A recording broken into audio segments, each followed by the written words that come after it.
our favorite source of entertainment. We gotta move quick. The tide is rising, and we have a sinking crime scene. No matter how you cut it, divorce sucks. Frank,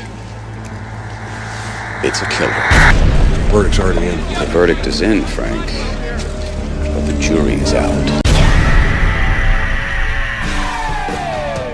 But what happens when the police are doing more than just some funny business? What happens when the police are using a policy known as civil asset forfeiture for their own good? Now, I know what you're thinking. What's civil forfeiture? It sounds like a complicated relationship status on Facebook. According to TJ Ford, civil forfeiture statutes authorize the government to seize and keep property it suspects is involved with criminal activity without prosecuting an underlying offense. Forfeiture proceedings are technically in rem actions against property, not its owner. The law enforcement agency responsible for the seizure can subsequently sell the property and use any profits to supplement its budget. That's right, law enforcement can take your property without even having to convict you of a crime. The crazy thing is that this is something that most people don't even know exists. Civil forfeiture is something that you think about so little, that's not even how you spell civil forfeiture. This is how you spell civil forfeiture.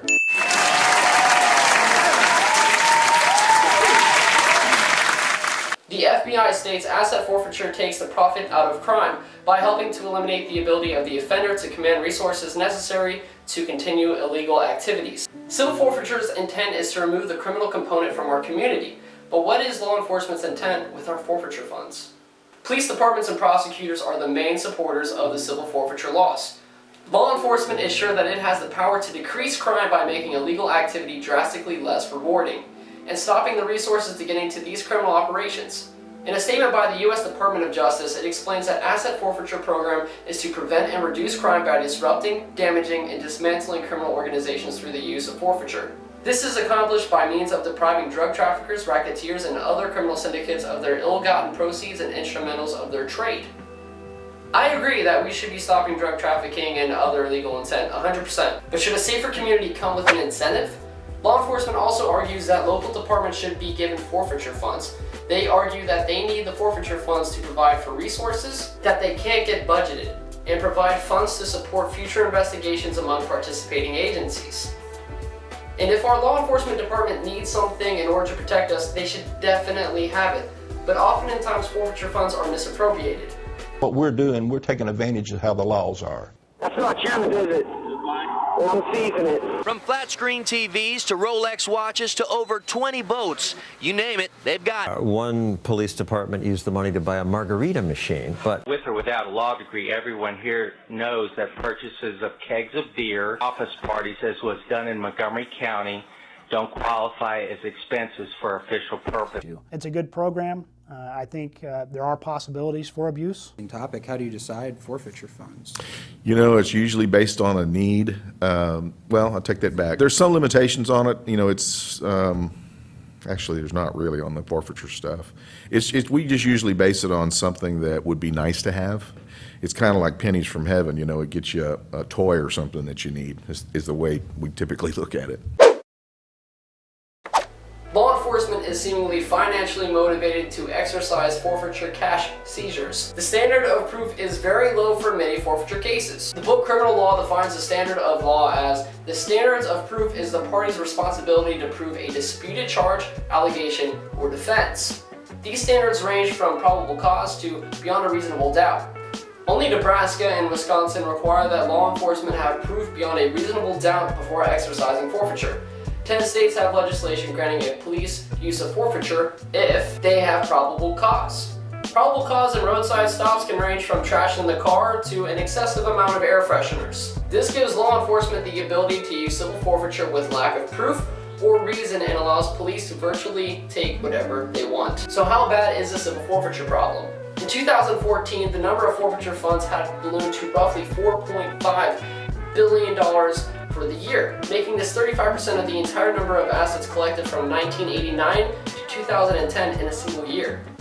Now, according to the FBI, the total amount of goods stolen by criminals in 2014 burglary offenses suffered an estimated $3.9 billion in property losses. This means that police are now taking more assets than the criminals.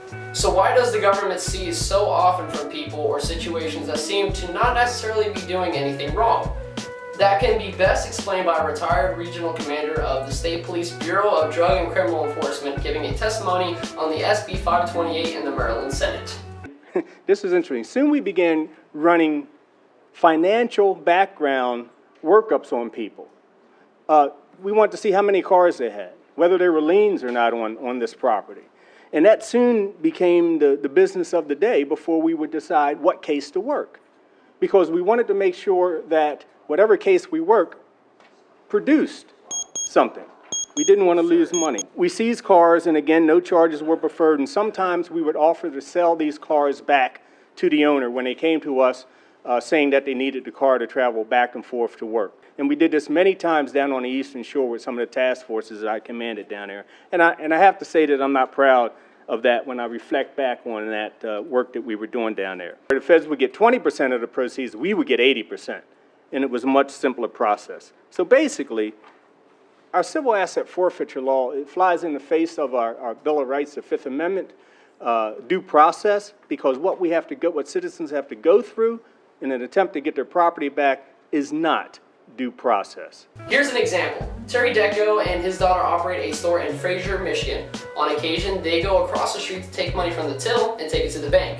The amount taken to the bank to deposit is always roughly less than $10,000, being that insurance only covers $10,000 in theft.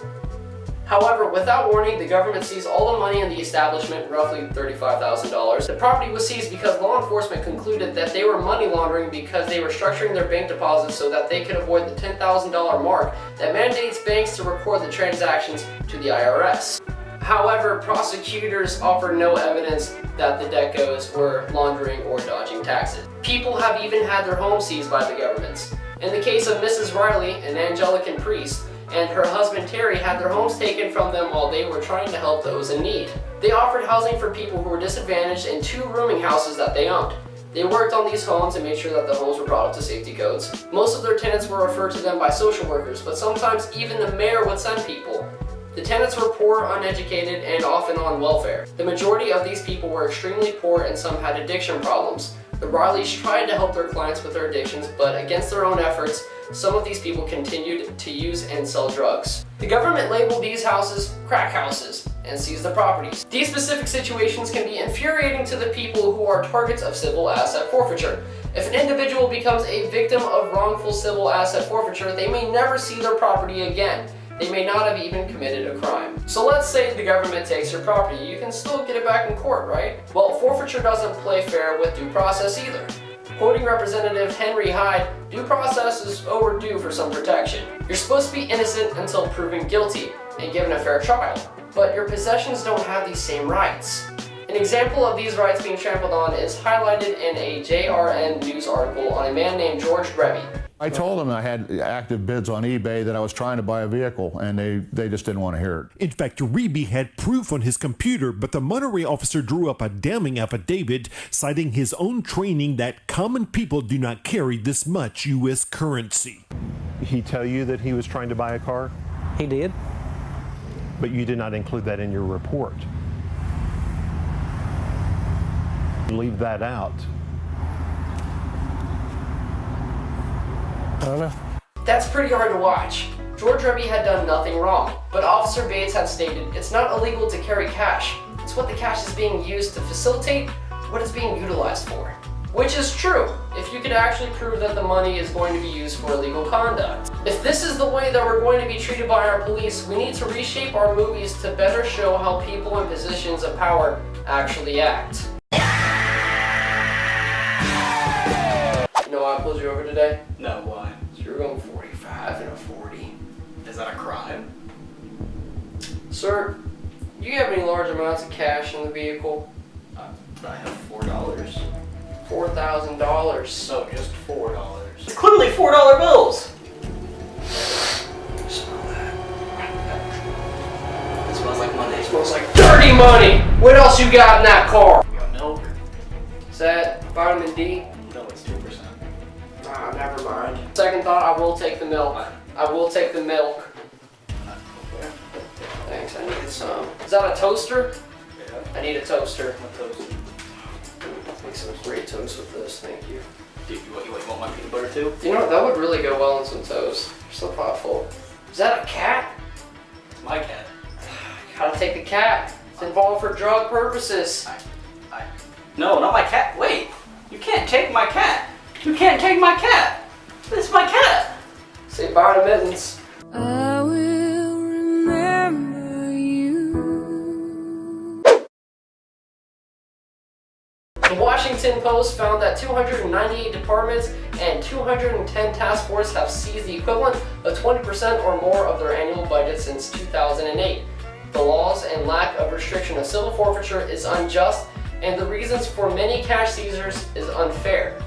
I argue that civil forfeiture laws need to be reformed and law enforcement should be limited on the amount of seizure funds that they're able to keep. This is larger than a nationwide problem. Anthony Kennedy writes that in recent years, an emerging global trend of introducing legislature to use civil procedures against criminal assets can be detected.